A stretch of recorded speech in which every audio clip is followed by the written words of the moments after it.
After gusty winds much of this afternoon, we'll finally start to see some calming conditions. We're heading in towards the evening. Looking by 8 p.m., the wind speeds looking sustained around 6 miles per hour.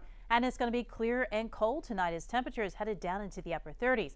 Our three big things we're talking about is the subsiding of those gusty winds as we head into the evening. A dry pattern is setting up over the next few days after the heavy rains we saw on Monday and Tuesday. And a brief chill, it's not going to be here long as warm weather then returns by the upcoming weekends. We take a look at your jet stream.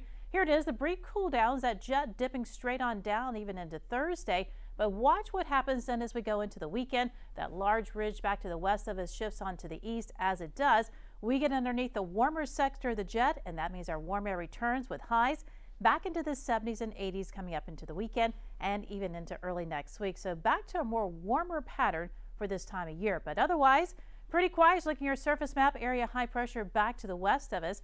As we go into the evening time hours, again, things will be a lot quieter. We will still see that west and northwesterly flow, and that's going to keep us a little bit on the cooler side. But here's that area of high pressure as we're getting into Friday. So we're looking at calm conditions, but on the backside of this high, there's those winds coming up out of the south, and that really starts to warm temperatures up then as we're heading into the weekend. Here it is Thursday morning, upper 30s, and then as we're getting into the forecast for the afternoon, we'll warm into the upper 60s, but that's still a little bit below normal for this time of year. In fact, running about 7 to 9 degrees cooler than we should.